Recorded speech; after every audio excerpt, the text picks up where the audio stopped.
vai ser um recomeço. Eu acho que a gente precisa mesmo disso, né? Sem Agregar, transmissões online, né, Drick? Só ao vivo. sem transmissão online, sem preocupação de botar celular, captação de som, né? Vamos realmente findar essa etapa. Dito isso, abram os microfones no 3. 1, 2, 3. Venha de onde vier, Onde vier. venha em Em paz. Paz. Nosso mestre é Seja Jesus. Sala sua, mentor. Cadê? Vamos lá. Suzana, tu poderia botar do começo, por favor? Peraí, rapidinho. Deixa eu só ver se eu comecei a transmissão certa. Só um minutinho. Tranquilo, fica à vontade. Um segundo. Por enquanto, eu não sei se... Núbia, eu acho que você era a única que não estava semana passada, no sábado. Aí a gente tá tratando de alguns trechinhos de um dos capítulos desse livro aqui, Ocultismo Prático, tá? Que é de Helena Blavatsky, que é uma das fundadoras da Sociedade Teosófica, né? Ela tem vários livros. Posso dizer que ela, Eduardo e Suzana já trouxeram, até falando sobre a vida dela. Foi no último Caminho da Luz presencial, né? Antes da partida do mentor. Isso. Andresa, no mês agora de novembro, trouxe nos 4 sábados. Foi os quatro temas de novembro. A Andresa se baseou em um outro livro dela. E a gente está trazendo um trechinho de alguns trechinhos de um capítulo desse livro aqui, Ocultismo Prático. Aí basicamente a gente está batendo sempre, aliás, os trechos vão bater sempre nessa questão de que a gente não tem como, muitas vezes, uma energia que a gente gera, né? E aí o mentor explicou bastante na semana passada sobre a questão de que essa energia poderia ser física, mental ou emocional. Pelo decorrer dos trechos, ela se refere muito, né, bate muito com ela se referindo à energia emocional. Que eu vejo como Andresa, no mês agora ela se referindo à energia emocional.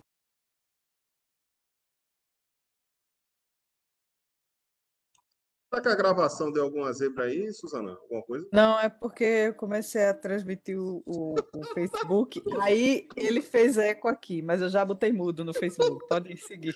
Desculpa. Não, tranquilo, tranquilo. Eu procurando a tela aqui. Suzana, mas estava live, né? Assim, aparecendo live aqui desde o início. É porque quando eu comecei a. Desculpa interromper a aula, tá? Não, Para oxe, que explicar, besteira. tecnicamente falando, na hora que eu comecei, eu escolhi para fazer a publicação e não prestei atenção. Aí ele começou a fazer a live no meu Facebook particular. Aí eu fui lá, parei a live e coloquei na página da EFE, entendeu? Aí agora tá tudo ok, tá na página da EFE. Só que aí quando eu entro lá no Facebook, ele passa o áudio para mim. Aí eu boto o mudo para poder começar a trabalhar, né? Fazendo a transmissão. Só que aí não deu tempo. Enfim, já tá tudo no ar. Tranquilo, Sigamos. tranquilo. Por um momento eu pensei, "Ih, rapaz, eu acho que a aula online vai acabar hoje, porque se tivesse delay aí de 2 minutos. Deu bug na Matrix. Mas aí a gente já leu alguns trechos uns 2 trechos do livro a semana passada, que eu vou só repassar sem muito comentário, que já foi objeto da semana passada, tá? Então, esse primeiro trecho aí, que é a energia acumulada não pode ser aniquilada, deve ser transferida para outras formas ou ser transformada em outros tipos de movimento. Ela não pode permanecer para sempre inativa e ainda assim continuar a existir. Então, não tem como simplesmente a gente dizer assim, eu não quero mais sentir essa emoção e acabou, e isso vai se realizar desse jeito. Não. A gente tem que trabalhar para sentir uma outra emoção, trabalhar para fortalecer uma outra emoção que substitua naturalmente e gradualmente Essa daqui também, e isso é algo que, assim, eu acho que é muito importante a gente bater nessa tecla, que nada é instantâneo. Então, quando a gente fala isso, parece que, tipo assim, é muito simples. Eu estou com raiva e agora eu vou sentir um amor muito grande pela pessoa. Não, não funciona desse jeito. Você tem que trabalhar isso, né? Claro que tudo tem que ser trabalhado, tudo vai variar por pessoa. Pode passar, por favor.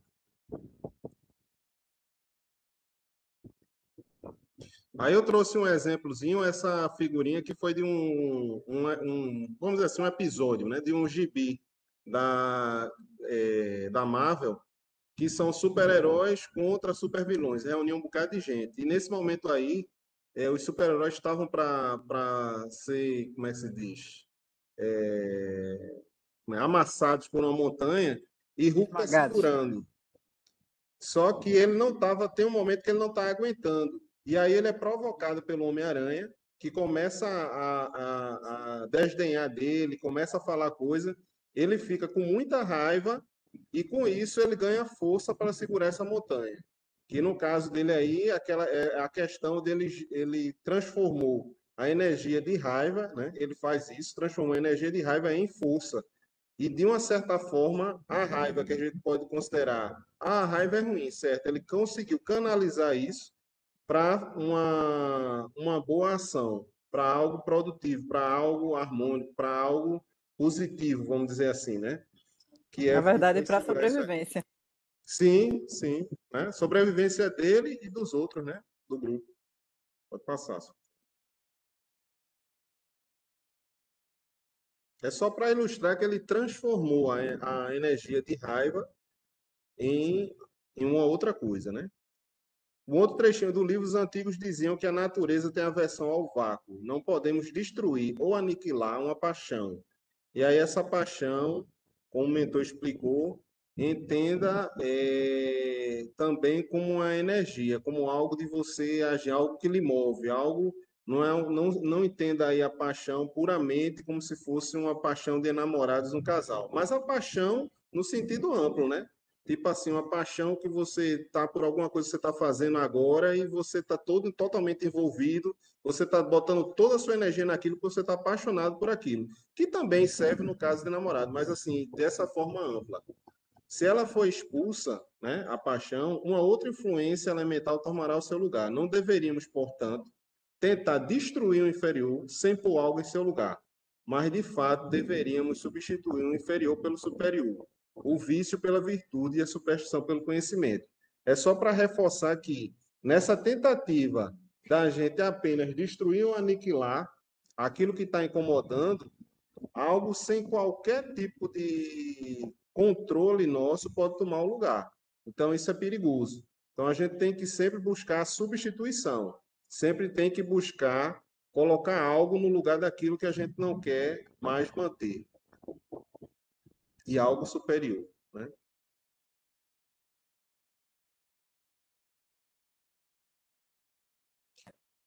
Agora eu Foi posso soltar o vídeo? não, na verdade, não precisa nem mostrar o vídeo, Su. Eu botei aí, desculpa, eu não tinha nem te falado isso, podia ter te falado antes. Eu botei o link só para como uma fonte, entendeu?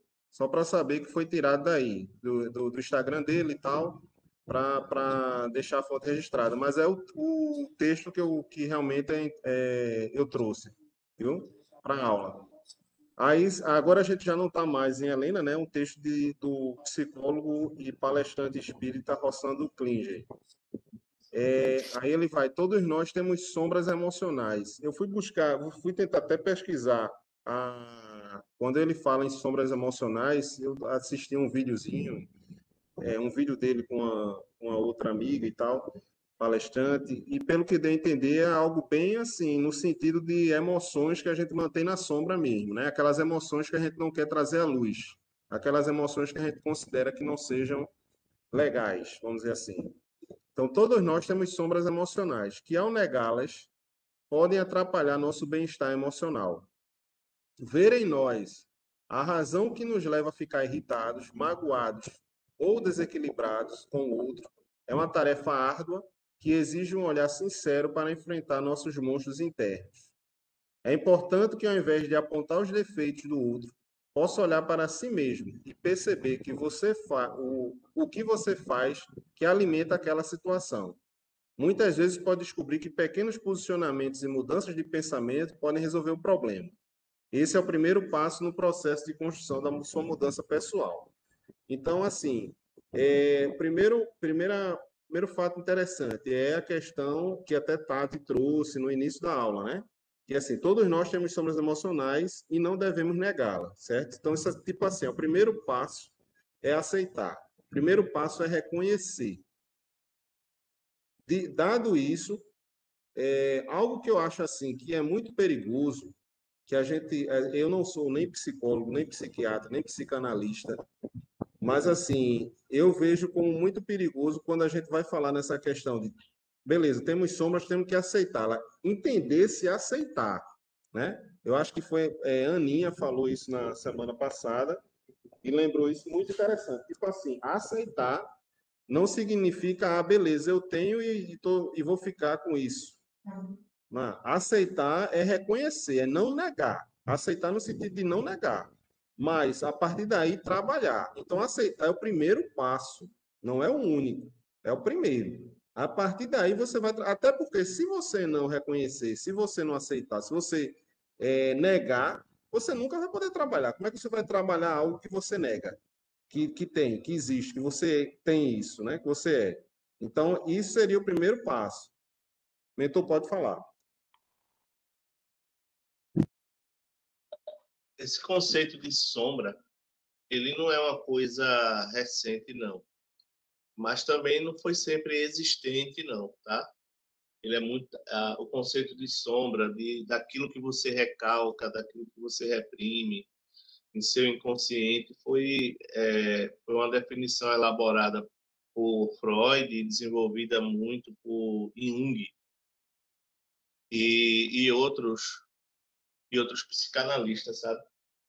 E assim, nunca ficou muito bem definido o que compõe a nossa sombra. A gente fala muito de sombra, mas a gente não sabe necessariamente definir com certa exatidão e precisão o que faz parte desse conjunto. Ainda mais quando ela varia de pessoa para pessoa. Então não dá para definir. Eu não posso simplesmente dizer, ó, as minhas sombras é o somatório dos meus defeitos. Não é bem isso. A minha sombra é o somatório dos meus traumas. Também não é exatamente isso. Então, o que vem ser a nossa sombra? Essa é a primeira etapa de autoconhecimento nessa área, nesse lugar de ser, entendeu? Reconhecer qual a parte de mim que não está integrada com o meu funcionamento. Aí você começa a elaborar o que é sombra na tua vida. Qual é a minha sombra? Porque muitas pessoas confundem esse termo com o que, na verdade, é qualquer outra coisa menos sombra. Então, as sombras, no sentido que foi dito aí no texto, é mais um defeito, né, de personalidade. É mais uma falha de caráter.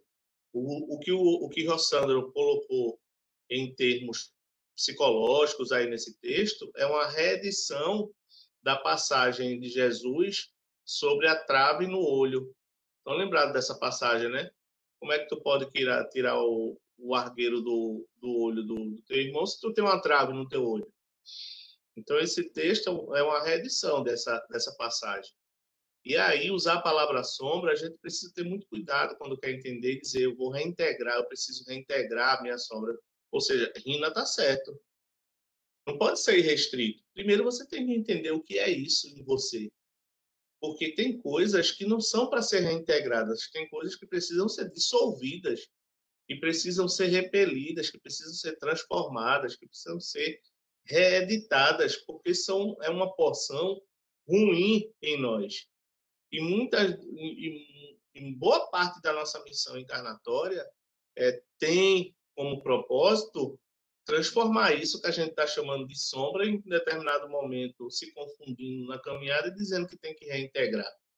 Espera aí, não é bem assim. Primeiro entenda o que é que a gente está falando, primeiro compreenda o que isso significa para você, para poder lutar contra os monstros corretos. É bem assim, né? Então, ultimamente eu estou revisando, reeditando e prestando melhor atenção quando eu uso esse termo, essa palavra, porque eu sempre tive muita ressalva sobre isso.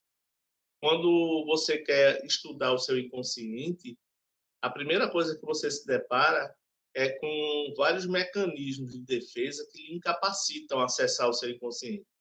De outra forma, não seria inconsciente, seria consciente. A própria palavra já diz: se a sombra vem de lá, se a sombra habita esse lugar metafórico, né? A gente precisa entender, então, como ele se manifesta através de sonhos, de gatilhos, de comportamentos, para poder, então, entender e, por uma leitura indireta, trabalhá-lo. Mas a gente só faz isso quando isso nos causa transtorno. Quando o meu comportamento, quando os meus gatilhos, quando os meus, sabe, jeito de ser começa a causar transtornos em mim mesmo e nos outros. E aí a gente busca investigar por que eu sou assim. Então, nesse sentido, as sombras, nesse sentido, o que a gente chama de sombras são, na verdade, causas raiz de algum comportamento que a gente não compreende, que a gente não consegue encontrar uma causa óbvia. E aí sim, é preciso ser trabalhado, reintegrado, reeducado, e é um processo, não é uma coisa simples. Dito isso, eu quero até lembrar, parte do nosso inconsciente é o nosso próprio corpo. Parte do nosso inconsciente é o conjunto de neurônios distribuídos pelo nosso corpo inteiro. A gente tem mais neurônios no estômago do que no próprio cérebro, no intestino do que no próprio cérebro. Por quê? O que é que o neurônio faz em nós? Neurônio é o elemento, a célula capacitada para processar informação. Mas nem toda informação é inteligível, é racional, é concreta, é processada através de palavras. Boa parte dessa informação é não verbal, é não lógica, é não dicotômica, ou seja, preto ou branco, polarizada. Boa parte dessa informação é caótica, não pode ser processada pelo nosso lado consciente. Então, o papel do inconsciente é trabalhar um mundo de informações que nós simplesmente não precisamos processar para a nossa caminhada enquanto espíritos encarnados. Por quê? Porque faz parte de uma parte autônoma do nosso ser que responde de forma indireta para quem eu sou. Então, o corpo que eu tenho, as coisas que eu sinto no corpo, aquilo que desencadeia saúde e doença no meu corpo, faz parte da minha herança inconsciente. Não pode ser pensada, precisa ser vivenciada. E meu comportamento ao longo das vidas vão refinando todo esse lado inconsciente que me causa transtorno, disfunção. Então, vocês estão percebendo que só nesse slide que o mentor trouxe, ele é muito rico em informação, em estudo, em análise, e daria um bom tema para a gente discutir. Então, realmente muito proveitoso poder elaborar essas informações, né? A partir de tão pouco conteúdo. Muito bom, Rinaldo, muito bom mesmo. Desculpa ter me estendido. Estenda sempre. Aí é o seguinte, nesse terceiro parágrafo, né, ele fala, é importante que ao invés de apontar os defeitos do outro, que aí foi a comparação que o mentor fez com o texto bíblico, né? Ao invés de ver ao invés de apontar o defeito do outro, possa olhar para si mesmo e perceber o que faz que alimenta aquela situação. Veja como é interessante que, tipo assim, ele coloca, né? Olhar para si mesmo e perceber o que faz que alimenta aquela situação. Então, assim, a responsabilidade está na gente e não no outro, né? É a gente que está alimentando aquela situação. Como ele fala, né? Qual é a razão que nos leva a ficar irritado, magoado, desequilibrado? E isso é tudo, vamos dizer assim, um objeto que a gente pode atingir com autoconhecimento, que demora, que não é algo fácil, que a gente normalmente não só cômodo, né? Mas é mais psicologicamente confortável, emocionalmente confortável, a gente colocar a responsabilidade, né, para não dizer a culpa no outro, né? Não, mas porque fulano sempre fala isso, fulano fala aquilo. Sim, mas por que eu fico irritado? Eu sempre, assim, algumas vezes eu já citei uma aula que foi muito interessante, que eu achei aqui faz muito tempo, quer dizer, já faz alguns anos aqui, foi a do irmão de Kelly, que ele falava sobre alquimia. E aí o exemplo que ele deu, né, o mentor já deu aulas mais de uma vez sobre alquimia mental, né? Mas quando ele falou sobre alquimia, no sentido de, não é nem alquimia, processo alquímico, que seria o processo da gente ir buscando como se fosse voltando uma etapa daquilo que a gente está observando, daquilo que é objeto, para tentar chegar à fonte. Então, assim, nunca a gente vê, tipo assim, eu estou vendo essa cadeira, mas aí eu vou ver o material, né, madeira, ferro.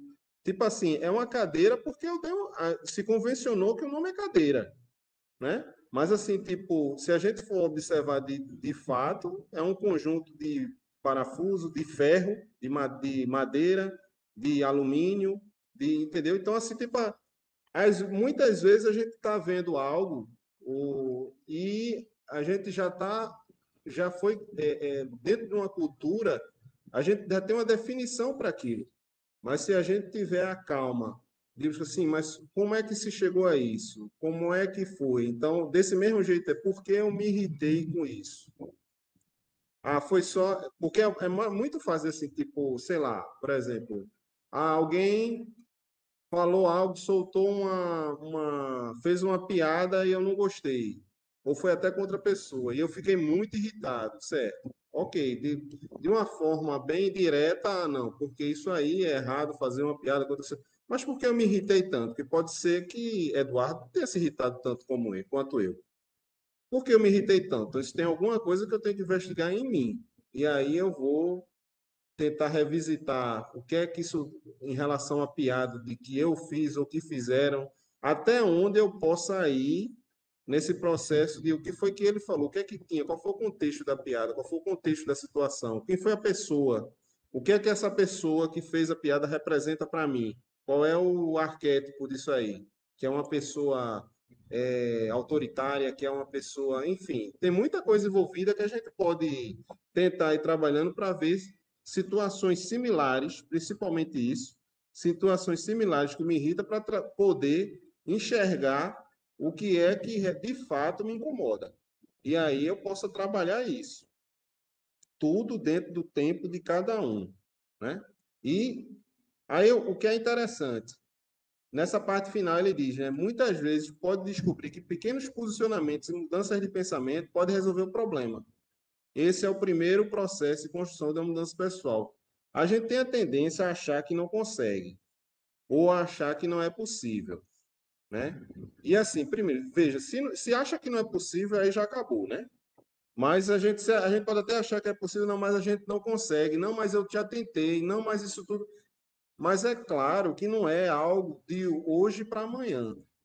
Não é algo que você vai mudar em você assim no estalar de dedos, né? Não é a varinha do Harry Potter. Mas eu vou dar um exemplo. Essa questão de trânsito é algo que normalmente, para quem dirige, fica muito, muito estressado, né? E eu já desde muito tempo que eu não costumo buzinar. Só no caso de urgência, que eu buzino porque eu tive uma experiência essa experiência me ensinou que eu não devo buzinar. Mas, enfim, teve uma situação, muito tempo atrás, acho que coisa de 8 anos atrás, 10 anos, eu estava indo para o trabalho, né? Aquela coisa, aquele corre-corre e tal. E teve um trecho na descida do viaduto do Forte das Cinco Pontas que um carro parou, tinha tipo assim, dois carros na minha frente, né? Um carro parou, o carro que estava na minha frente parou, eu também parei. E ficou algum tempo nisso, parado. E eu disse assim, e eu olhava para um lado, para o outro da rua, e disse, qual é a justificativa para esse cara estar parado? Né? Aí, e ficando irritado, ficando irritado. Dessa vez até eu buzinei. Só que depois eu vi, não, ele estava passando na frente do carro, eu não tinha visto, depois eu vi que uma pessoa com dificuldade de locomoção estava atravessando a rua. Então ele estava até com, não sei, tipo um andador, alguma coisa do tipo assim, uma outra pessoa junto. E isso me deu uma vergonha arretada, né? Porque, tipo assim, o cara fez algo que tem que fazer, que deveria fazer, e eu estava buzinando para ele ir embora, e ele estava deixando a pessoa passar. E, de fato, a gente não sabe nunca o que está acontecendo. Qualquer coisa que estiver acontecendo no trânsito, a gente não sabe, a pessoa pode estar passando mal, né? Tipo, por exemplo, algo que me irrita também é luz alta. Teve uma vez que, também eu só fiz isso uma vez, que eu não gosto desse comportamento, mas, tipo, o cara tava com uma luz alta atrás de mim, uma luz alta, de dia isso. Uma luz alta, uma luz alta, uma luz alta. Aí eu tentei acenar e a luz alta continuou. Aí o que é que eu fiz? Saí da frente dele, deixei ele passar, fui para trás dele e coloquei a luz alta. É muito bonito para mim. Mas o que é que pode acontecer? Será que ele sabia que estava com a luz alta? Porque é algo que pode passar despercebido. Entendeu? Então, assim, N coisas Correr, que. né? E tem Oi. alguns carros que eles estão descontrolados, vamos dizer assim. O da gente mesmo um caso desse. O Gran Siena, a luz dele baixa, é muito baixa. Então, Eduardo tem que colocar a luz alta para poder enxergar e iluminar o local. Aí acaba que. Eu poderia estar botando luz alta em Eduardo, né? Então, Quem sabe assim, se não era ele? é, dessa vez, dessa situação, principalmente da pessoa atravessando, isso hoje em dia, né, depois desse episódio, outro episódio que aconteceu, sempre que vem o instinto na hora de reclamar, né? Mas reclamar, quando eu falo, é assim, internamente, porque eu de fato não reclamo, mas não é nem porque eu sou bonzinho, não, é porque para evitar confusão, que a gente não sabe com quem está lidando, então eu não costumo gritar para outro carro, reclamar, não sei o que, não. Fico na minha, pode falar. Senhor. Não, é porque tu falando desse negócio de trânsito, todo mundo acha que tem uma história interessante para contar, né? De coisa em trânsito. Uma vez, essa daí eu nunca esqueço. A gente tem, né, na bunda do carro, né, o adesivo, ser o melhor possível todos os dias. E na época tinha, né, no Gol, além disso, tinha um on junto do adesivo com a frase. E aí, Eduardo estava apressado, querendo ir embora, e a mulher dirigindo na dela, normal, ela tava na velocidade correta, fazendo tudo certinho. E Eduardo estressado, querendo passar, cortar, né, meio agitado e tudo mais. A mulher deu passagem para ele. Quando ele passou, ela fez assim, ó, namastê. Aquilo ali, acho que Eita! veio como tipo. Eu acho que eu, pelo menos, eu escutei, sabe? O mentor dizendo: parabéns, você está sendo o melhor possível nesse momento. Entendeu? Aquela coisa assim do tipo: e aí, mentor, tu tá fazendo o quê? Né? Aí, isso foi bem interessante, porque eu digo: olha, tá vendo? A mulher leu a bunda do carro da gente quando a gente passou por ela. E fez assim, por cima. E essas experiências é que eu vejo. Suzana, Pode Ina, falar. depois da Monja Coen, a gente tá tudo justificado. Ela vai ser a técnica da seleção, cara. Então tá tudo bem. Imagina ela junto com o Tite na hora, hein? Tinha dado uns gritos nele. Mas quando se fala em pequenos posicionamentos e mudanças de pensamento podem resolver problema, significa que, veja, não quer dizer que na hora que acontece isso hoje em dia, eu não tenha um impulso de achar errado, um impulso de dizer assim, eu devia ter andado, por que está parado? Mas praticamente, imediatamente, já me vem a experiência de dizer assim, opa, peraí, mas o que é que está acontecendo ali? Será que está acontecendo alguma coisa? Então, assim, é uma mudança de um pequeno posicionamento que vai alterou o meu comportamento de 8, 10 anos para cá. Não significa que eu não me exceda em algum momento, não fico com raiva, não fico. Mas, assim, não é a mesma coisa, não é a mesma situação. O que eu quero dizer é que as coisas acontecem com o tempo. Isso é um exemplo, assim, mínimo, mas para mostrar que, tipo assim, uma mudança de perceber. Porque, veja, o que é que acontece aí? É você passar a analisar que você não sabe o que está acontecendo. E pode estar acontecendo algo muito grave. Alguém pode estar socorrendo alguém, alguém pode estar passando mal. Você não sabe nada disso. Alguém pode estar indo atrás de um parente que está passando mal, um parente que, sei lá, desesperado para diversas coisas. A gente não sabe. Ou pode ser somente Rinaldo fazendo barbeiragem. Pode Ou o ser. cara pode estar com dor de barriga, Sim, né? sabe-se lá, entendeu? Então, assim, é, pronto, uma vez que eu fui, no caso, meu pai morava sozinho e minha madrinha estava preocupada porque ele não estava, não tinha, a porta estava trancada, ele não estava atendendo. E aí, quando eu larguei, eu fui para lá, né? E ela não estava conseguindo e tal, ficava falando. Pronto, nesse dia teve um trecho do caminho já dentro, na cidade universitária, já numa rua interna assim, que eu passei num cruzamento que o caminhão podia ter me pego. Entendeu? Tipo assim, era um cruzamento meio que não tinha preferencial para nenhum dos lados. E eu passei, o cara, eu poderia ter até machucado alguém ao invés do caminhão ter me pego, mas assim, tipo, ou se não batido em outro carro, e o cara disse, poxa, não sei o que e tal, mas assim, tipo, entendeu? Isso é um exemplo. Ou poderia ser uma situação de fato que eu não tinha nenhum tipo de urgência e estava somente por barbeiragem. Pode acontecer, mas o fato é que a gente não sabe. Então, como a gente não sabe, a gente não pode achar que sempre tem alguma. Porque não é do jeito que eu quero. Né? Quinta-feira eu estava falando para a César, estava vindo e aí tinha um carro na Ribeiro de Brito, um carro do lado do outro, e o carro que estava na frente dos dois estava uma distância enorme.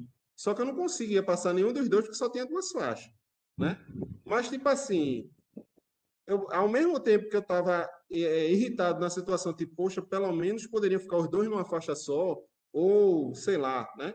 Andar um pouquinho mais rápido. Mas por outro lado, é o seguinte, ele não, o problema é meu se eu tiver apressado, o problema não é deles, né? Então, assim, tipo, a gente trazendo essa situação, porque, veja, voltando a essa situação de quinta-feira, eu poderia ficar alimentando somente a irritação. Eu poderia ficar alimentando, mas rapaz, esse camarada não sai daí, não sei o quê. Por que não fica os dois então na faixa da direita e não deixa a esquerda para ultrapassar? Tal, tal, tal, tal, tal, tal. Podia ficar alimentando isso, alimentando essa raiva, alimentando essa raiva, alimentando essa raiva. E aí sim, vai crescendo, vai crescendo, vai crescendo, ao ponto de eu fazer, inclusive, alguma besteira mais na frente. E Ou você eu não está posso. alimentando só essa raiva, né, Rina? Porque quando você alimenta esse tipo de pensamento, você está alimentando também os irmãozinhos que gostam daquilo ali. E eles vão querer lhe alimentar mais, né? Assim, se alimentar mais desse alimento, né? Dessa raiva, dessa ira e tudo mais. E vão ficar, entre aspas, tá? Provocando mais coisas para que você saia do seu eixo, para que você continue errante, né? Como dizem. E assim, foi interessante, Suzana, trazer isso, porque, tipo, uma das coisas que, uma colaboração de Andresa na semana passada, foi lembrar das leis herméticas, né? Então, a gente, essa parte que Helena Blavatsky está tratando dessa questão de, olha, tem que substituir uma energia por outra, não existe vácuo, lá, tem muito a ver com lei da vibração. Porque assim, a gente vai cada vez mais se afundando no que a gente estiver sentindo, né? Então, assim, se continuar, se não mudar, se não. E aí mudar não é que seja um passe de mágica, mas qual é o primeiro, uma alternativa? É a gente tentar entender a situação. Entendeu? Esse exemplo que eu estou dando é tipo assim, tentar entender que, tipo, ó, a gente não sabe as coisas. Uma pessoa pode estar extremamente nervosa na sua frente, mas você não sabe o que a pessoa está passando. Você pode ficar nervoso junto com ela, né? Você tem essa opção de ficar nervoso junto com ela, porque ela está nervosa, ou você tem a opção de dizer, peraí, esse nervosismo vai acabar nele, vai continuar e parar nele. Agora vamos ver, o que é que ele está passando, qual é a situação? A gente não sabe, né? É o trecho do filme Extraordinário, que o professor diz, ninguém sabe a batalha que o outro está travando. Entendeu? Ninguém sabe. Ninguém sabe a batalha que eu estou travando, que Eduardo está travando, que Cione está travando, que Babi, que está aqui na frente, está travando. Ninguém sabe. Agora eu posso chegar para dizer assim, Babi, isso, Babi, isso, aquilo, entendeu? E ficar alimentando essas emoções. Mas peraí. Não, Babi chegou, foi ríspida comigo, ou de repente não falou comigo, ou foi. Mas peraí, calma. Vamos ver que a situação pode ser um dia que ela esteja. Mas não pode ter. Eu tenho meus dias que não estou bem. Tem dia que alguém fala comigo no trabalho e às vezes eu não respondo. Tipo assim, eu estou com atenção em alguma coisa e eu notei que a pessoa falou, mas não respondi na hora. Deu um delay, né? E depois eu vou junto da pessoa e disse: Ó, eu tava preocupado com o negócio ali, não falei direito. Não, Rinaldo, tudo bem, então, não sei o quê. Mas podia ser que a pessoa ficasse chateada, achando assim, eita, o Rinaldo é muito mal educado. Falei com ele só virou a cabeça e não falou nada. Mas assim, eu estava com atenção em outra coisa e passou despercebido. Então, tudo isso a gente tem que levar em consideração. E esses são os pequenos gestos, esses são os pequenos movimentos, mudanças que a gente pode fazer. Entendeu? É por aí que vai. Não é passe de mágica, né? Não é magia, é tecnologia. Nesse caso aqui é magia também, né? Nesse caso aqui é magia. Mas tem aquela propaganda, né? É a tecnomagia. Tecnomagia. Mas pode passar, Su. Tem outro trecho dele, do Rossandro. Eu nunca pensei que meu irmão. Que aí eu vou pegar só o que eu achei mais assim relevante é a parte de baixo, mas eu vou ler o todo e a gente vai para algumas partes. E se alguém quiser comentar, por favor, fiquem à vontade, tá? Diz assim: você tem todo o direito de sentir raiva ou até mesmo ódio pelo que te fizeram. Então não se culpe por se sentir assim. Afinal, quem foi machucado, você que se sente machucado, né? É preciso acolher essas emoções, mas eu sei que por trás da dor que você ainda sente, há um desejo enorme de se libertar. Um desejo de voltar a viver como você vivia antes de te machucarem.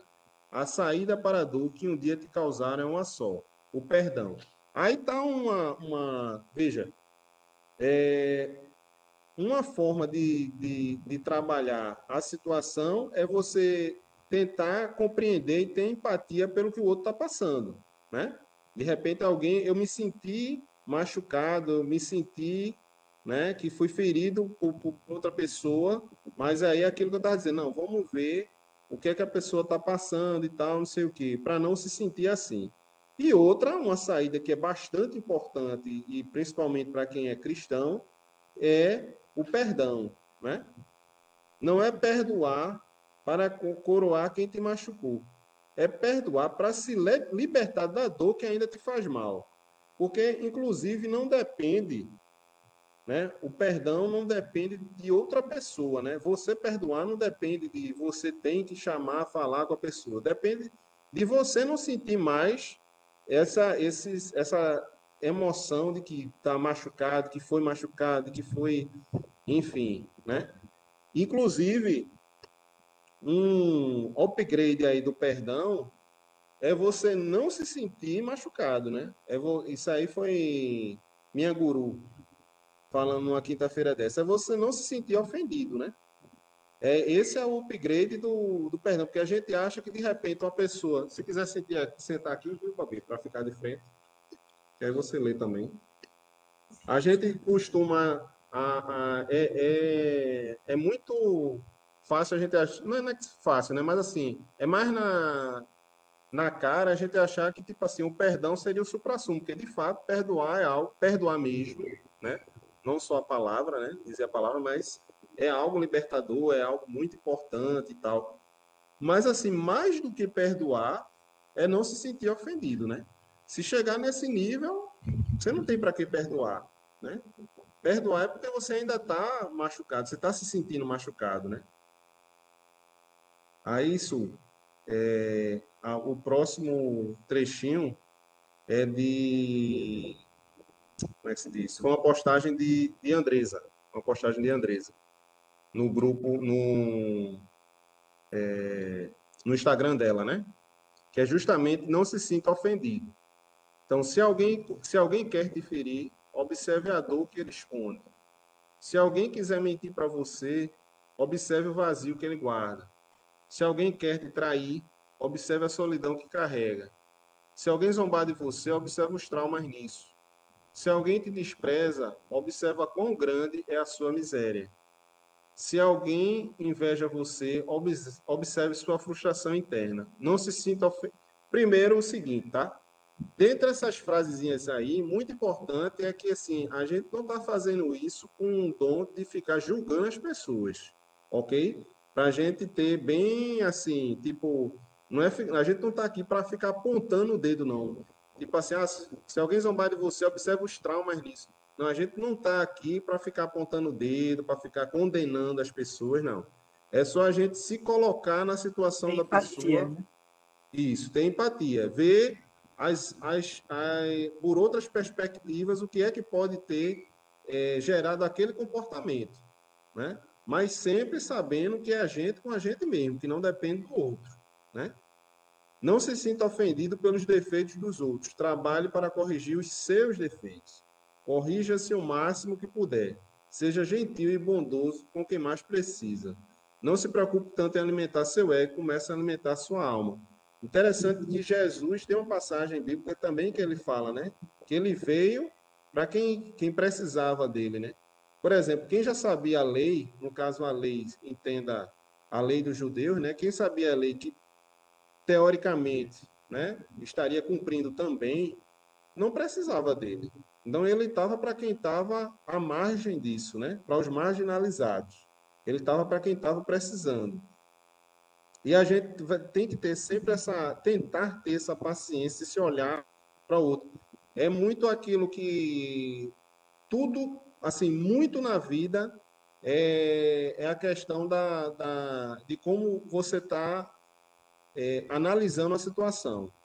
Qual é o foco que você está dando, né? Qual é a perspectiva, estava tentando encontrar a palavra, a perspectiva que você está usando, porque vai mudar a sua avaliação de acordo com a perspectiva, né?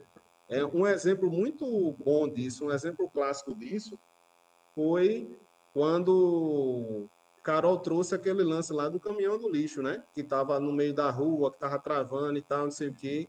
E que aí você vai, pô, o cara tá travando a rua, o cara não tá tendo a sensibilidade de ver que a gente já tá esperando aqui há algum tempo e não tá tirando o caminhão, tá nem aí, como se não tivesse terceira de lixo, de mudança, enfim. Como se não tivesse nem aí pra gente aqui e tal. Mas aí ela colocou só, imagina aí, falou para Rogério, né, que tava dirigindo. Imagine se fosse Jesus e Buda ali. Veja que muda totalmente a perspectiva, né? Quem é que falaria um ai? O que é que a gente pensaria? Não só uma questão de respeito, porque de cara, né? De cara podia ser até medo que viesse, né? Não, eu não falaria nada por medo, porque é Jesus e Buda. Mas vamos tirar o medo, vamos colocar assim, respeito, amor, o que seja. Mas a gente também poderia ver, pô, existe algum propósito deles estarem, né? Vê a dupla, né? Jesus e Buda, com o caminhão lá. Tem algum propósito para eles estarem ali, né? Então a gente já veria com uma nova perspectiva. Então, assim, essa análise das situações com a nova perspectiva, né? Que o irmão de Kevin falava da questão do processo alquímico, como ele chamou, é que faz a gente conseguir trabalhar e aos poucos mudando o comportamento. Por quê? Porque quando se repetir, veja, isso não é de. Você vai 50 vezes, você pode sentir a raiva, o medo, a culpa, enfim, a emoção da mesma forma por aquela mesma situação. Mas vai ter um momento que você não vai sentir, ou não vai sentir na mesma intensidade. Vai começar a sentir em menos intensidade. Por quê? Porque você começa a olhar para aquilo ali com outra perspectiva. E às vezes, e você talvez nem note isso. Depois de um tempo, você olhar para trás, você vai ver ou alguém comentar que mudou. Isso não é algo que acontece de uma hora para outra, mas acontece. E tudo tem seu tempo, né? Pode passar.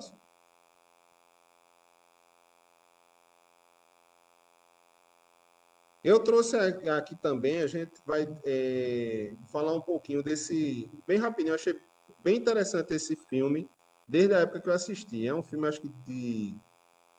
acho que final, não, começo dos anos 2000, 2002, 2001, alguma coisa assim. Tá? Dentro do trecho, eu acho que eu vou até deixar o trecho de Helena para falar depois, mas pode deixar nessa tela. Depois que a gente falar um pouquinho do filme. Tem um textinho aqui que é meio que um resumo que eu vou usar, a gente vai passar um videozinho depois, e esse resumo também é do mesmo youtuber, e a gente vai passar o videozinho, tá? O nome do filme é Equilíbrio. Aí eu vou ler aqui rapidinho para vocês, para dar uma ideia do que seja esse filme. Em Equilíbrio, acompanhamos a uma cidade futurista chamada Líbria, após a Terceira Guerra Mundial, quando foi determinado que a sociedade não sobreviveria a uma quarta guerra. Então foi decidido que as emoções são a causa de pensamentos negativos, como a raiva, a inveja, o que acaba nos levando à guerra. Com o advento de uma droga chamada prósio, e aí no filme chamam a droga de prósio, né? E as pessoas que analisam esse filme consideram que deram o nome de prósio para ser uma mistura de Prozac e tem outro, ele vai até falar. Tem um outro que acaba assim, eu esqueci o nome da outra droga. Como? Da outra medicação. Com o uso da droga prósio, as emoções passaram a ser suprimidas com sucesso e a paz passou a reinar no mundo, com exceção dos rebeldes que insistiam a sentir e desafiar a autoridade central do pai e do tetragramaton. Eu achei interessante que, tipo assim, eu tinha assistido esse filme na época, tipo, de 2000 e pouco, e tal, 2004, 2005. E interessante, a autoridade central do pai e a unidade, né, que o pai comanda e tal, que vamos dizer assim, que coordena essa situação, que é meio que uma empresa, né? É mistura de uma empresa, governo, mas enfim, se chama Tetragramaton. Vê que onda. Nessa história temos John Preston, um dos principais clérigos, que aí é quem tinha uma certa autoridade, mas é até militar, tá? John Preston, um dos principais clérigos na luta contra a resistência e aos poucos descobrindo os seus sentimentos. Então esse camarada aí, que é o protagonista, ele é um dos principais clérigos, ou seja, é um dos que, vamos dizer assim, um dos fiscais, né? Um Saulo da vida, né? É um dos principais fiscais e ele, só que o que acontece é que aos poucos ele vai descobrindo os seus sentimentos, ele vai voltando a ter sentimentos, né? E deixando de tomar a droga, né? Apesar de ser um tema importante no filme, a censura em si, contra as artes mais emocionais, qualquer expressão de emoção, não é o seu foco principal, mas sim a conformidade de quanto isso nos distancia do que nos torna humanos.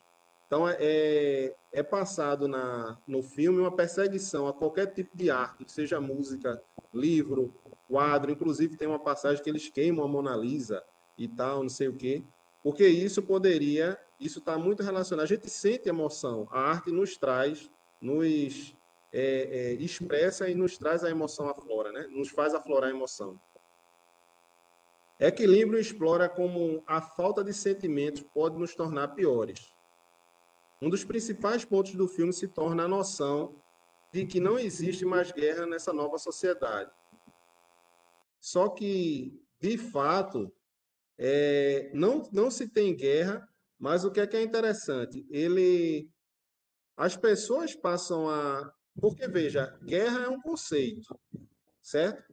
Se você acha, por exemplo, que, vamos supor, no Brasil, em vários países, há muita violência, talvez mais violência do que uma guerra de fato, como a gente entende o conceito dela, envolvendo dois povos, etc., dois países, né? Possivelmente, pela violência urbana, morra muita gente mais do que numa guerra. Só que, vamos dizer assim, se a gente fosse ver, não, mas essa não é uma guerra que a gente vive. Então, vamos manter assim, ou pior, vamos manter essa violência para evitar uma guerra. E, de repente, tipo assim, a violência pode ser muito pior do que uma guerra.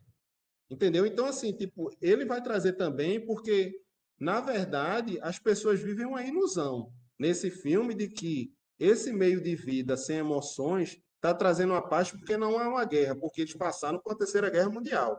Mas para conseguir manter isso, há muita violência para fazer o povo, tipo, sempre estar tomando a medicação. Quem não estiver tomando, quem esboçar algum tipo de emoção, que vai ser penalizado, pode ser executado, enfim.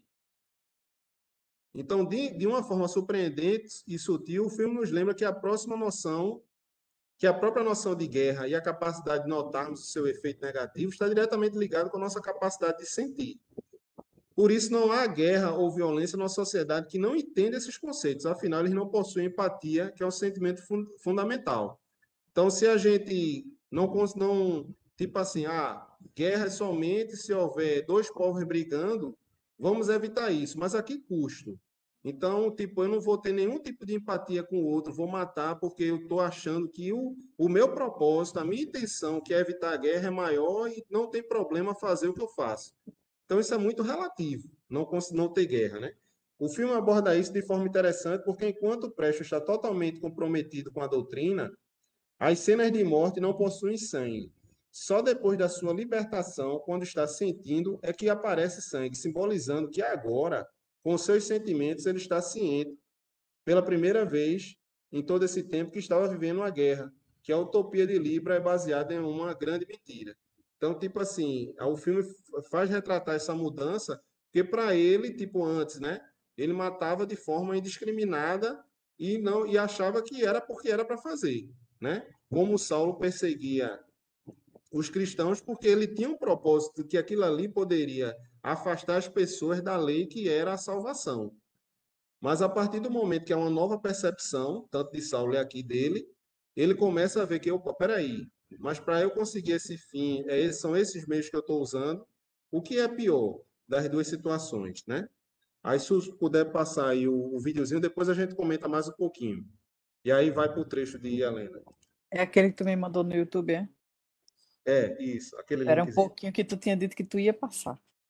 Eita, Lembra? Espera que eu vou pegar peraí. aqui, rapidinho.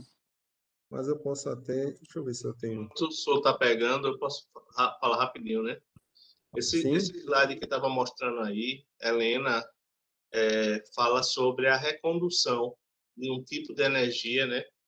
A emoção é uma energia, e Helena fala na recondução dessa energia para canais mais elevados, canais superiores, como uma maneira de convertê-los, de reconduzi-los, né? Ou de canalizá-los. E aí eu fico pensando qual é a arte que ela utiliza para fazer isso. Ela diz transformar vício em virtude. Quando a gente pega um amor comum, um amor vulgar, e recondiciona ele para um canal mais elevado, tornando também mais nobre. Eu acho que é assim que está escrito, sei lá. Eu não me lembro exatamente como estava lá. Mas eu careço de informação para como fazer isso, sabia? Não é uma coisa... A gente compreende a ideia que a Helena traz, mas eu sinto falta de detalhamentos de como executar essa recondução. Porque emoção, até onde eu sei, é um tipo de energia inata em nós que suscita, que provoca, que alicia comportamentos. E esse comportamento provoca mais emoções, e meditar sobre isso é o que gera os sentimentos, né? O resíduo de toda emoção, dependendo dela, é sentimentos. Quando a gente fica com sentimento de gratidão, quando a gente sente um sentimento de rancor, quando a gente cultiva um sentimento de pesar, tudo isso é a emoção pensada. A emoção pensada gera sentimentos. E quando a Helena fala em reconduzir esse tipo de energia, a dúvida que me surge é: como isso é executado? Como isso é feito? Eu trabalho o sentimento resultante ou condiciono a emoção raiz?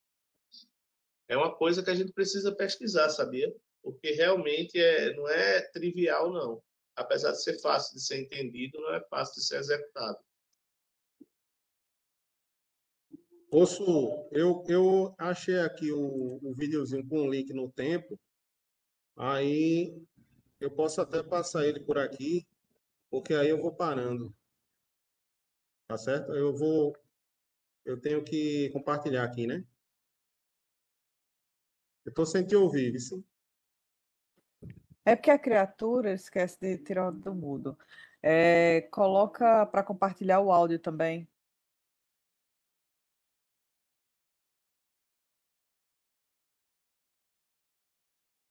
Tem que compartilhar conteúdo.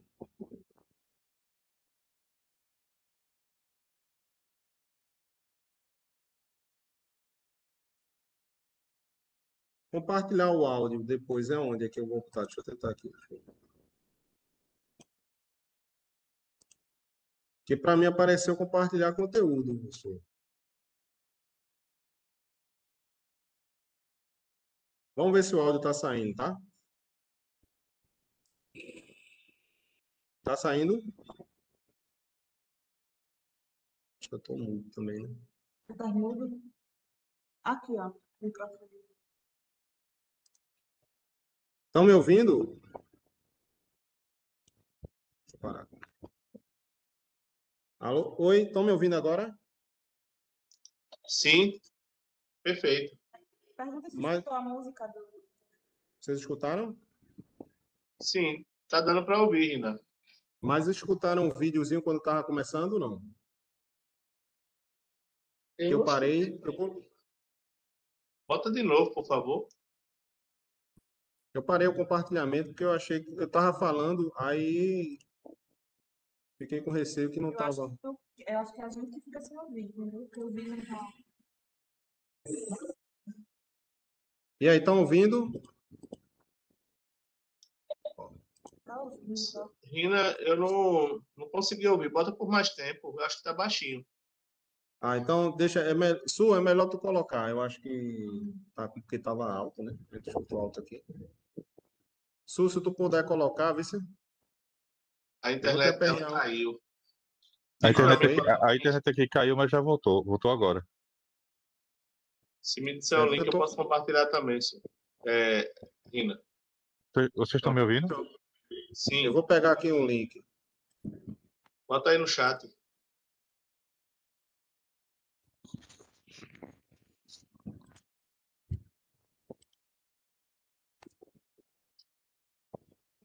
Pronto, eu coloquei. É um trechinho aí, uns menos de 4 minutos.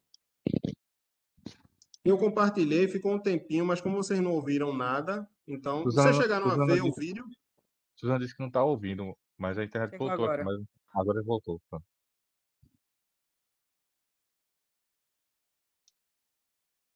Pronto, se puder colocar o vídeo, porque eu tentei colocar aqui, mas ninguém estava ouvindo o vídeo. Aí, eu acho que. E como a gente estava ouvindo aqui alto, então não era questão de volume, sabe? Lá vai.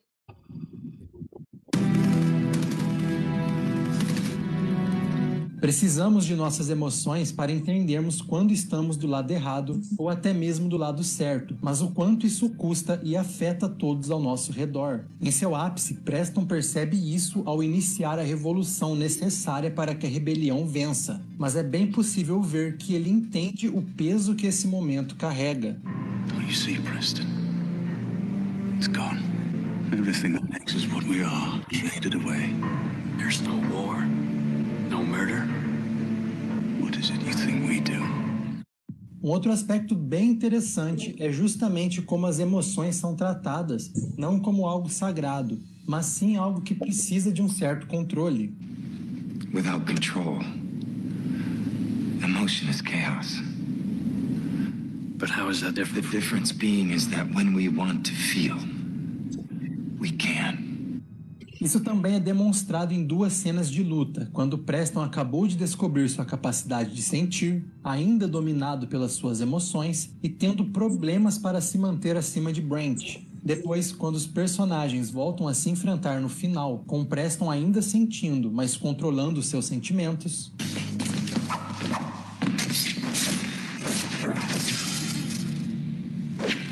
Com isso, temos a mensagem por trás do título, a necessidade de equilíbrio. Ok, pode não ser das melhores ou então a mais original, mas ainda assim, acrescenta uma nova interpretação para um filme que, em sua superfície, parece bem raso.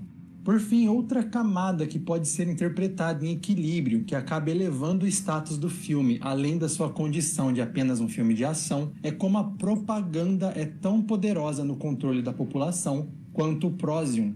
Claro, isso é apenas uma interpretação minha, mas o Prosium, uma clara referência ao Prozac e ao Valium, não é um inibidor completo de emoções, afinal isso seria impossível, mas na verdade é um controlador de serotonina e tranquilizante. E se não for o Prosium que mantém os librianos menos humanos? E se for a propaganda do Tetragrammaton, mais especificamente a imagem do pai? A figura do pai é proeminente em várias cenas, sempre lembrando a população dos males dos sentimentos e sempre como a sociedade é vitoriosa por ter vencido essa doença. Isso pode indicar que o Prosium não é exatamente a ferramenta de controle de Líbria, mas é o facilitador para que os librianos se sentissem mais suscetíveis a quem os controla. Com isso, um dos temas de equilíbrio mudaria do simples regime totalitário e fascista que tirou nossas emoções para uma história em que entregamos as nossas emoções, seduzidos pela propaganda da segurança e da facilidade de não ter que lidar com algo tão humano, indo muito além da censura e sendo uma mensagem também sobre a apatia em relação à liberdade, seja uma apatia natural ou provocada por um químico. Também fazendo uma clara referência a como o ópio foi usado no mundo real. Prosium, the great Nepenthe, opiate of our masses, glue of our great society. Isso explicaria por que tantos passam a querer sentir, não porque o Prosium bloqueia as emoções completamente, mas porque ele cria um ciclo de inércia em relação ao óbvio regime totalitário, um ciclo que pode ser quebrado quando saímos dessa apatia. Talvez não seja coincidência que o acesso à rebelião e à liberdade de Preston seja por uma estante de livros, e porque a arte é tão protegida por esses rebeldes.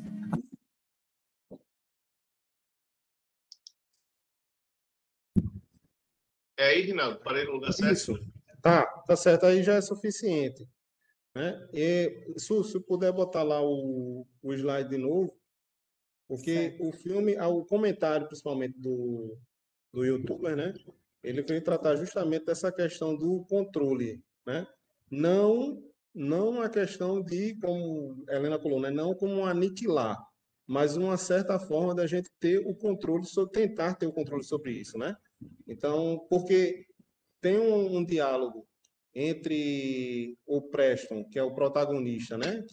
E alguém da resistência, que ele diz assim, tipo, quando ele fala, né, que é necessário ter o controle. Aí Preston, sim, mas qual é a diferença entre ter o controle e não sentir aquilo? Se é para controlar, então é melhor não sentir. Ele fez, não. Porque controle, quando a gente, uma coisa é não sentir, você não sente de jeito nenhum, em nenhuma situação. Mas quando você tem um controle, você sente. Então, você pode usar essa energia, né?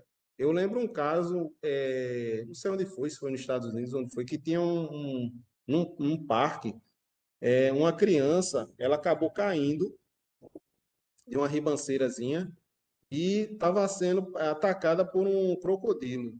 E os pais, até de forma instintiva aí, né, vamos dizer, né, nesse caso aí, eles correram, eles foram como é que se diz, salvar a criança, enquanto o pai tentava segurar, né, se esforçava para segurar a boca do jacaré, a mãe ia puxando a criança, ia tirando a criança daquele ambiente, né?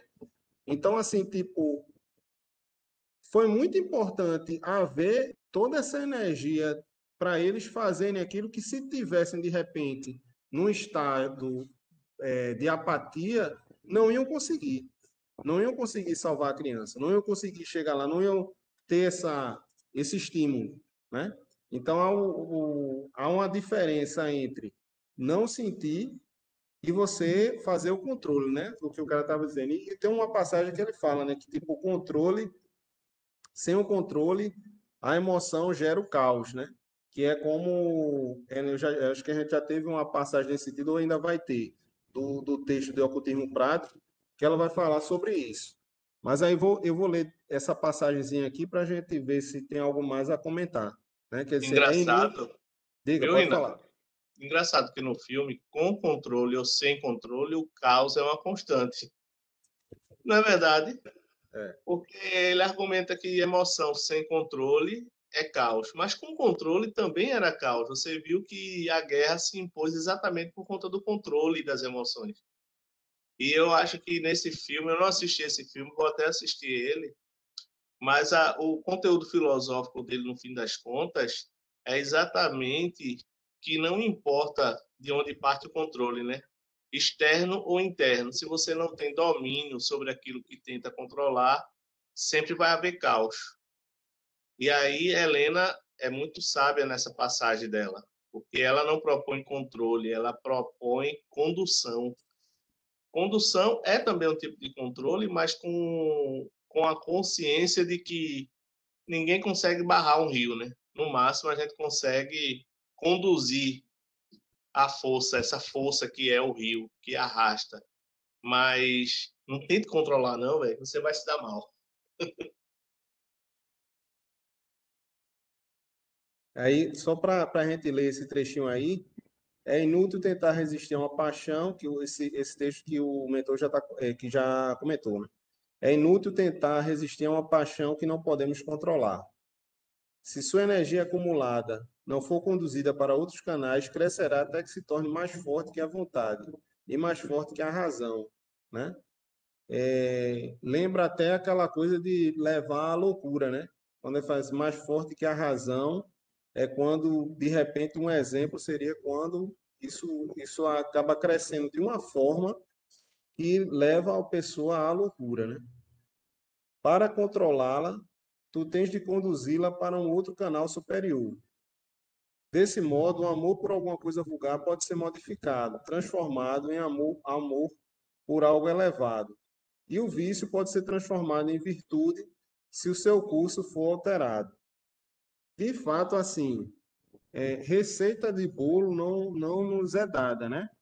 Como o mentor já frisou aí, de como fazer isso. E é uma angústia que a gente sente, né? Tipo assim, concordar com algo, mas não entender qual ferramenta, como é que operacionaliza isso. E, assim, tipo, essa questão voltando ao que a Andresa trouxe, né? Das leis herméticas, essa questão da vibração, é muito importante a gente estar sempre com essa atenção, né? Na vibração que a gente está não só sentindo, mas alimentando, né? Porque acaba que vai aumentando, né?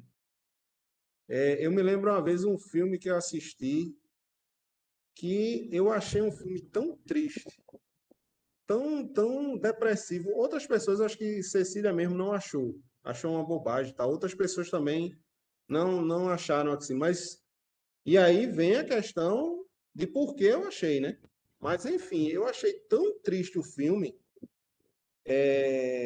Eu acho Requiem para um Sonho, que eu acabei de assistir, já era tipo, sei lá, 11 horas da noite, 11h30 da noite. Quando eu acabei de assistir esse filme, eu disse assim, eu não vou dormir com esse filme, tendo assistido a última coisa que eu tenha feito é assistir esse filme. Eu vou assistir um outro filme. Aí fui procurar um filme de comédia romântica, um filme bem leve. Eu disse, pronto, agora eu posso dormir. Porque a sensação que tinha deixado foi tão pesada, foi algo tão de as coisas darem errado de todas as formas, para praticamente todos os personagens. E um negócio assim, sabe, num ritmo que estava muito angustiante. Eu disse, não vou dormir com essa angústia nada. Eu vou assistir uma outra coisa que me distraia para poder não ir com. E não foi nem, acho que na época, isso faz muito tempo, não foi nem pensando nessa questão aí porque existe recomendação para isso, né?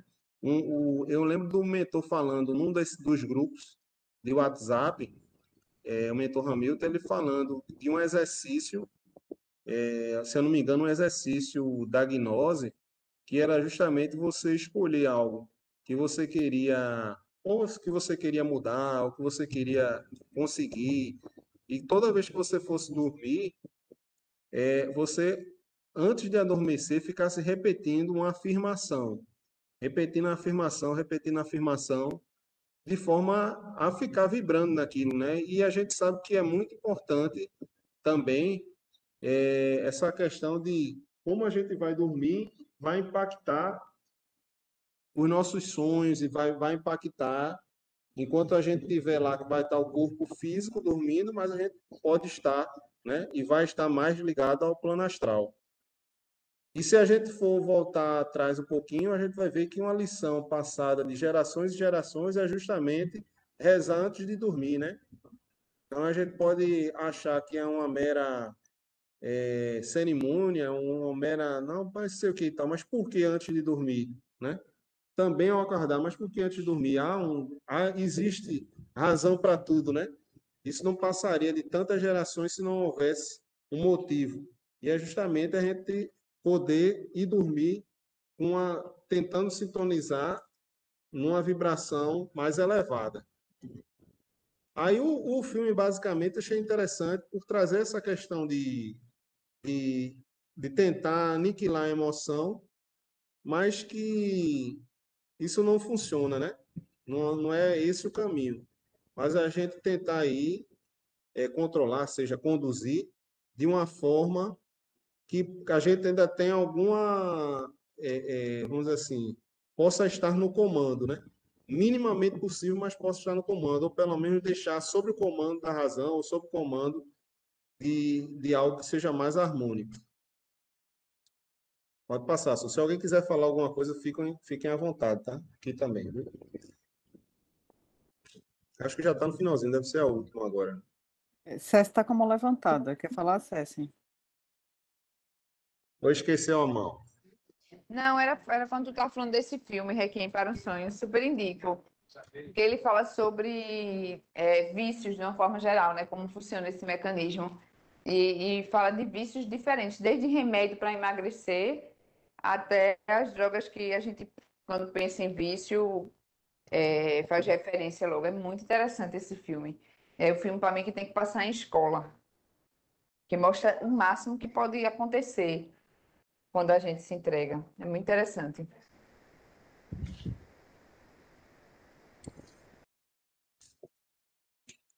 Aí vem um outro trecho do livro, né? A paixão é cega, vai para onde for conduzida. E a razão é um guia mais seguro para ela que o instinto. A ira contida ou o amor acabará por descobrir algum objeto sobre o qual descarregar sua fúria. De outro modo, poderá produzir uma explosão que destruirá o seu agente. Após a tempestade vem a bonança.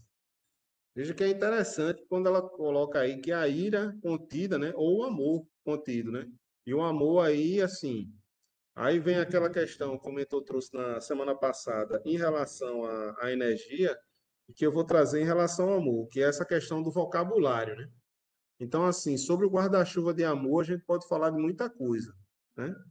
Só colocando a situação eu acho que, se eu não me engano, os gregos, né, que trazem alguns tipos, né, que a gente traduz tudo para amor. Para o português é tudo amor, mas é diferente o amor que você sente, tipo, ligado à amizade, a um amor que você sente em relação a um parceira de vida, ao amor incondicional, ao amor que você sente independente de quem seja. Veja que tudo é batizado como amor, mas são conceitos diferentes, né? Mas aí ele coloca que a razão é um guia sempre mais seguro do que o instinto, né? E outra coisa, toda essa emoção contida, represada, né, potencial, como o mentor falou, ela vai em algum momento vai gerar alguma coisa, vai descarregar alguma coisa. Muitas vezes a gente fala de doenças no corpo físico que são geradas por emoções, né? Que a gente está sentindo e que não está colocando para fora. Agora, por outro lado, também essa coisa, porque a gente também costuma falar disso, não, é melhor botar para fora, explodir, porque isso não vai lhe fazer mal. Ok, assim, fisicamente pode ser até que realmente não faça, né? Que você está colocando para fora, explodindo, coisa e tal. Mas, por outro lado, assim, tipo, isso não está gerando um bom fruto, né? porque você vai estar, de uma certa forma, alimentando essa energia que seja da raiva que você sentiu, que você botou para fora. O fato de botar para fora, não botar para fora, ou seja, o fato de falar, não significa também que você não alimentou, né? Pelo contrário. E aí essa contenção pode, aí tá ligado até o outro trecho que ela colocou, né? Que tipo, quando ela fala que você pode, se eu não me engano, é perder a razão, né? Que eu até falei, você pode levar à loucura, né? Esse tipo assim, explosão destruirá o seu agente. Esse trecho final é que, tipo assim, eu acho que talvez em algum outro trecho dê um contexto melhor, né? Mas quando ela fala aí, após a tempestade, vem a bonança. De fato, acho que isso aí vai até vir com um texto que vem depois, que é falar dos altos e baixos, né? E de tudo na vida, né? Que é uma questão até de ritmo, é uma questão do universo, né? De sempre estar, expansão e retração, enfim. Tudo tem, nada é permanente, né? Assim, no sentido de que vai sempre haver tempestade, vai sempre estar na tempestade ou sempre estar em bonança. Mas a gente se preparar para viver essas duas condições. E no texto de baixo, que também é um texto de Instagram, que ele coloca aqui: pense sempre de forma positiva. Toda vez que um pensamento negativo vier à sua cabeça, troque por outro. Para isso é preciso muita disciplina mental. Você não adquire isso do dia para a noite. Assim como um atleta, treine muito. Então, assim, eu achei interessante colocar, principalmente por essa parte final, né? Você não adquire essas coisas do dia para a noite. A gente tem que ter em mente sempre isso, porque é natural a gente ter essa coisa imediatista, a gente querer resolver os problemas para ontem, querer uma solução mágica, né, para as coisas. Mas tudo depende de muito treino, né? Tudo depende de muito treino, e aí faz-se uma analogia com um atleta, né? Que por mais que tenha todas as predisposições para aquele esporte que pratica, ele depende de muito treino para atingir um grau elevado. Se alguém quiser falar alguma coisa, fique à vontade. Se você está com a mão levantada, acredito que ainda. Mas se quiser falar baixar. Menina! Oi. Oi, Rinaldo, é a Aninha. Adriano pediu para eu encerrar a aula. Alguém vai ainda colocar alguma coisa? Tem um outro slide para fechar. Então vai. Aninha. Tá bem... bom, só avisa. Certo. Beleza. Eu acho que agora é o último. Pronto. Aí uma outra parte ainda do mesmo capítulo, aí ela traz, né? Agir e agir sabiamente quando chega o tempo da ação. Esperar e esperar pacientemente quando for tempo para repouso. Põe o homem em harmonia com os altos e baixos das marés da vida. E deste modo, tendo a lei e a natureza como seu respaldo, e a verdade e a caridade como faróis luminosos a lhe indicarem o caminho, ele poderá realizar maravilhas. A ignorância desta lei resulta em período de entusiasmo irracional de um lado e depressão e até mesmo desespero do outro. O homem torna-se assim vítima de suas flutuações, quando deveria ser o senhor delas. Tem paciência, candidato, como alguém que não teme fracassos, nem corteja êxitos. Aí a gente vai fechar com essa mensagem final de Helena, lembrando justamente os altos e baixos, que é um movimento natural, né? Ela faz aí a comparação com as marés para trazer que, do mesmo jeito que as marés, do mesmo jeito que na natureza, a nossa vida também passa por altos e baixos. E aquela coisa do tudo passa, né? Chico Xavier traz, a gente tem que lembrar, não só nos momentos, quando a gente estiver nos baixos, mas também nos altos, né? Isso ajuda a gente sempre ter, sempre buscar o equilíbrio, né? Nem se, como ela coloca aqui, né? Nem ficar muito eufórico quando estiver no alto, beleza, curtir, aproveitar, ser o mais produtivo possível quando estiver no alto, mas sabendo que aquilo ali não é para sempre. E também, quando estiver no baixo, tentar juntar os cacos, tentar se reorganizar e saber que também não é permanente ficar no baixo da maré, né? No baixo da vida. Se alguém tiver alguma coisa aí para colocar, fique à vontade. Ou se não, a Aninha pode fechar aí, viu? Minha coordenadora, eterna coordenadora. Alguém quer falar ainda?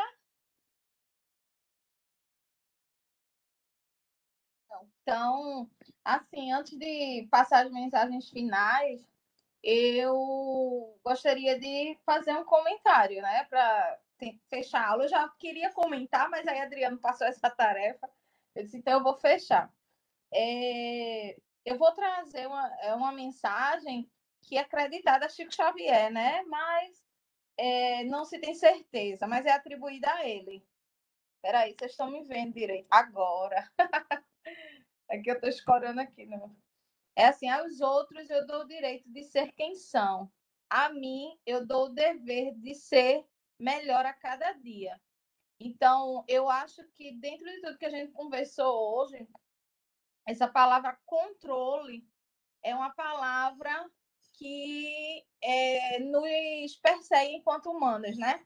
Essa tentativa de controle e também as expectativas, né? Eu acho que quando a gente sai de casa, a gente tem uma expectativa e a tentativa de controle que tudo vai dar certo. A gente vai e volta e tudo que a gente planejou vai acontecer. Só que a vida não é assim.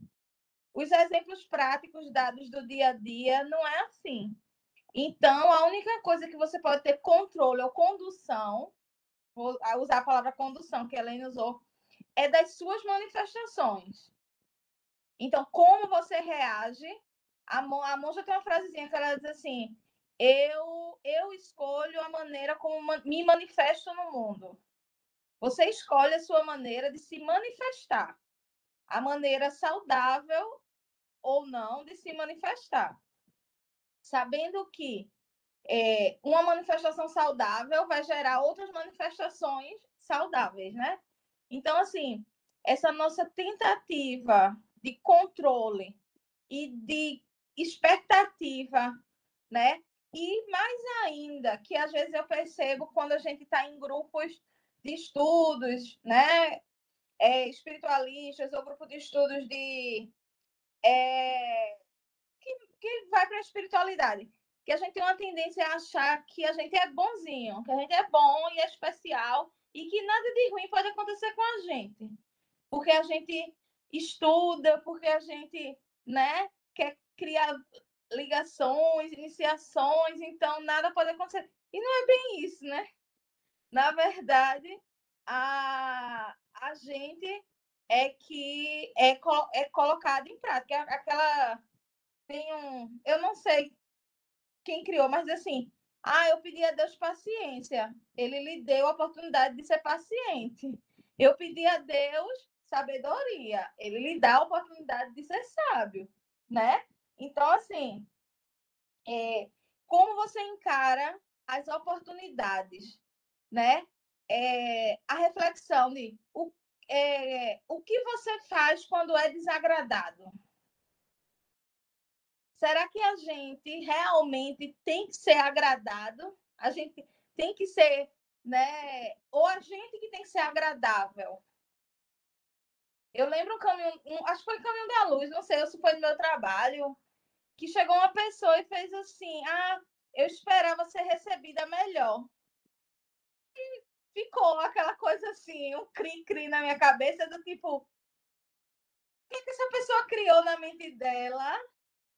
Que ela esperava um tipo de recepção daquela forma que ela criou, né? Então, assim, mas a gente passa por isso, a gente faz isso também quando a gente se frustra, quando a gente se chateia, são as nossas expectativas nos sabotando, né? Porque se Rinaldo, em vez de buzinar, tivesse aberto a porta do carro, levantado a visão, ficado em pé, ele teria visto o que estava acontecendo ali na frente. E aí isso a gente consegue com treino. Eu acho que o final foi perfeito. Eu acho que a vida é um grande treino e a gente consegue treinando essa sensibilidade de não ser agradado, e sim de ser agradável. A gente tem a obrigação de ser agradável, mas não de ser agradado, porque é esperar do outro o que a gente nem sabe se o outro tem para dar, né? A gente sabe o que a gente tem, o que a gente carrega, e não o que o outro é o outro, né? E eles podem ser o que eles quiserem, da forma como eles quiserem. É isso. E aí, convocação geral, dia 17, Rapidinho, Aninha. cadastro. Oi. Só uma pergunta. Vocês gostaram? Eita mesmo, gostaram. Obrigado. Massa, Rinaldo, muito bom. Show, Rina. Pois é. E, sim, aí... Agora os recados. Os recados. 17, cadastro das cestas básicas. Acredito que só vamos fazer o cadastro pela manhã, né? Quarta-feira que a gente vai saber mais ou menos aí. Mas aí eu acho que o cadastro vai ser só pela manhã. Então, 7h30, todo mundo lá na EFE. Quem for, né? Núbia tá aqui, se for. E Vilma já me confirmou. Aí tem seu Moisés, Marinho, né?